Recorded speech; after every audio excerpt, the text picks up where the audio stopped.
Welcome to CBTV.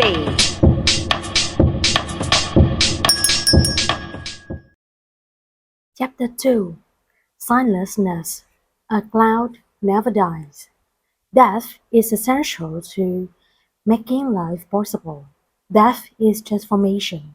Death is continuation. Suppose we looked up in the sky and noticed a beautiful cloud. We think, that's a lovely cloud. Then we look up a few moments later, and the sky is clear and blue, and we think, oh, the cloud has disappeared. One moment things seem to exist, and then they're gone. We look at things this way because we have a tendency to be caught up in sights, appearances, and familiar forms, and this distracts us from seeing the true nature of reality.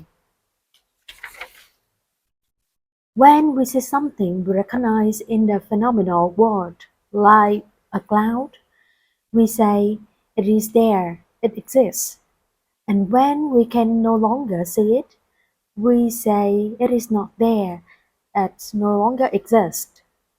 But the underlying truth is that it still exists, even if its appearance has changed. The challenge is to recognize that thing in its new forms. This is the meditation on sightlessness. Whether or not we can understand the true nature of birth and death, and overcome fear, grief, anger, and sorrow, depends on whether we can see things with the eyes of sightlessness. If we know how to look with the eyes of sightlessness, it's not at all difficult to answer the question, what happens when we die? Silentness, the second door of liberation. A size is what characterizes the appearance of something, its form. If we recognize things based on their size, we may think that this cloud is different from that cloud. The oak tree is not the icon, the child is not the parent. At the level of relative truth, these distinctions are helpful, but they may distract us from seeing the true nature of life, which transcends these sides. The Buddha said, where there is a sign, there is always deception. With the insight of interbeing, we can see there is a profound connection between this cloud and that cloud, between the acorn and the oak, between parent and child. The cloud that was in the sky earlier may seem to have disappeared, but if we look deeply, we see that the same elements that made up the cloud have now become rain, mist, or even snow. The nature of the cloud, water is still there, existing in new forms. It is impossible for water to pass from something into nothing, from being into non-being. Although we can no longer see it, the cloud has not died. Perhaps it turned into rain, which then became the water that flowed out of the faucet and into my kettle, filling my cup with tea. The cloud that was in the sky yesterday has not disappeared. It has become tea. It has not died. It is just playing hide and seek. You too are always changing form. You browse through a family photo album and come across a photos of yourself as a young child. Where is that little child now? You know that it is you. You have the same name, and yet it doesn't look like you. Are you still that child, or are you someone else? This is a practice of contemplating your own sightlessness. Today you look, speak, act, and think differently. Your form, feelings, perceptions, and consciousness are all very different. You are not fixed or permanent. So, you are not the same person, but you are not a totally different person either. When you are no longer caught in specific images or appearances.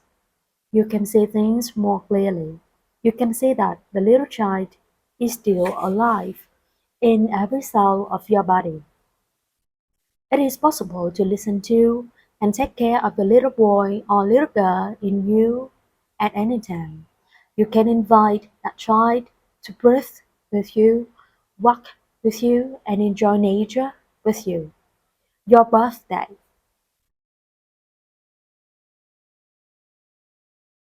In this very moment, all of us are dying.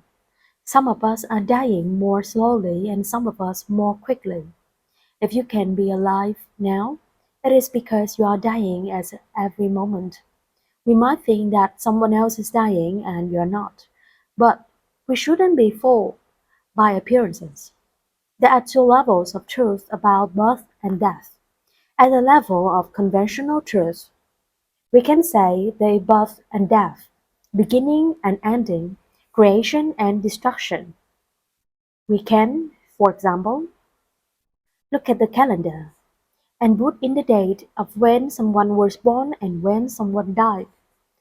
Most of us get a birth certificate when we are officially born, without which it is difficult to get a passport or to register for school. And when we die, a death certificate is issued with the date and time of death. In that sense, birth and death are real. They are important. They are useful concepts, but they are not the whole truth. Looking more deeply, you can see that the moment you were officially born is not really the moment of your birth. It is only the moment of continuation. Before that, you already exist. You were in the womb for 8 or 9 months. At what moment did you become you? Some people might say you should move your date of birth to the day you were conceived, but that would not be entirely accurate either. Long before the moment of your conception, the elements you are composed of were already present in the sperm and egg that came together to have you manifest. You all existed in all the conditions that supported and nourished your mother as she were pregnant. And long before that, you were in your grandparents. In fact, you could keep pushing your date of birth back infinitely. There's no moment when you did not exist. This is why in the Zen tradition we ask questions like, what did you look like before your grandmothers were born? The day you call your birthday is really a day to remember your continuation. Every day you are alive is a continuation day. Within your body, birth and death are always taking place.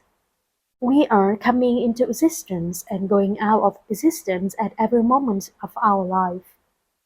When you scratch or scrub yourself, dry skin is flacked off, and new skin cells are born. In the time it takes you to read this paragraph, thousands of cells will have died, but there are so many you do not have time to organize funerals for them. At the same time, thousands of new cells have been born, but it would be impossible to organize birth celebrations. Every day you transform, some part of you is being born and some part is dying. There is an intimate connection between birth and death. Without the one, we cannot have the other. As it says in the Gospel, unless the seed died, it could never bear fruit. We have a tendency to think of death as something very negative, dark, and painful. But it's not like that. Death is essential to making life possible. Death is transformation. Death is continuation. When we die, something else is born, even if it takes time to reveal itself or for us to be able to recognize it. There may be some pain at the moment of dying. just as they pain at the moment of birth, or when the first bud busts through the bark of a tree in spring. But once we know that death is not possible without the birth of something else, we are able to bear the pain. We need to look deeply to recognize the new that manifests when something else dies. Hide and seek. In my hermitage in France, there is a bush of japonica, Japanese quince. The bush usually blossomed in spring. One winter it was very warm and the flower buds come early, but during the night a cold snap arrived and brought with it frost. The next day, when doing walking meditation, I noticed that all the buds on the bush had died. It was very sad to see. The blossoms hadn't even seen the light of day and yet they died. A few weeks later, the weather got warm again, and on my walk, I saw new buds on the japonica. They were so beautiful, young and fresh. I was delighted, and I asked them, "Are you the same as the buds that die in the frost, or are you different?" The flower replied, "We are not the same, and we are not different. When conditions are sufficient, we manifest, and when conditions are not sufficient, we go into hiding." Before my mother gave birth to me, she was pregnant with another baby boy, but she had a miscarriage. When I was young, I always wondered, was that my brother or was it me who was trying to manifest? If a baby has been lost, it means that conditions were not sufficient for them to manifest, and the child has decided to withdraw so they can wait for better conditions. I had better withdraw. I'll come back again soon, my dearest. We have to respect this will, their will. If you see the world with eyes like this, you will suffer much less.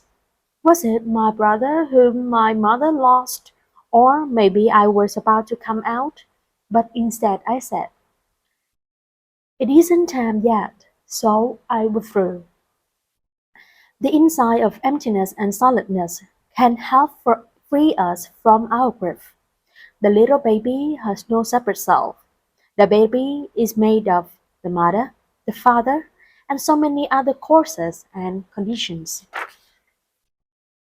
When these elements come together again, the next baby will be neither exactly the same nor different. Nothing is lost. Your lifespan is limitless.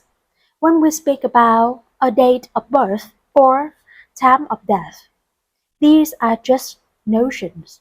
To say we have a lifespan is also just a notion. The labels and size are conventional designations that are useful at the level of relative truth, but they're not the ultimate truth. They're not the reality.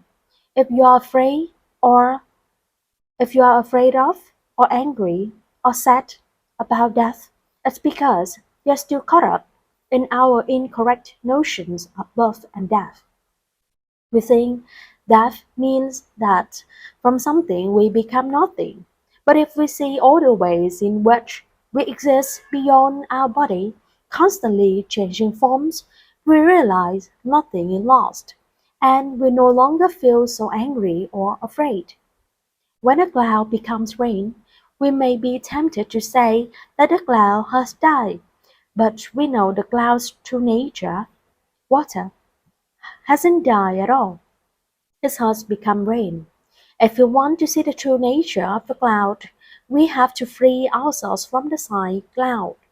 The dying of a cloud is at the same time the birthing of the rain. If the cloud did not die, how could the rain be born? But the cloud need not wait until the moment in order to see the birth of the rain, because, like us, the cloud is dying in every moment. Let's say you heat water in a kettle. As the water heats, some steams already begins to form. There is a more rapid transformation as the temperature rises to 100 degrees Celsius, and more water transforms into vapor. Evaporation is at once the death of water and the birth of vapor, which will later become a cloud in the sky. The same is us. The same is true for us. Sometimes there is slow transformation, and sometimes there is more abrupt transformation. We don't, we don't need to wait until the water of our own life is nearing 100 degrees Celsius to see this. By then, it may be too late. You should take the time now, while you're still alive, to understand living and dying, in order to free yourself from anxiety, fears, and sorrow. Whether we're dying quickly or slowly, it's all the same. With this insight, the quality of our life becomes richer, and we appreciate every moment. One day lived deeply with this insight may be worth more than 1,000 days without it. It's the quality of our life that is important, not how long we live.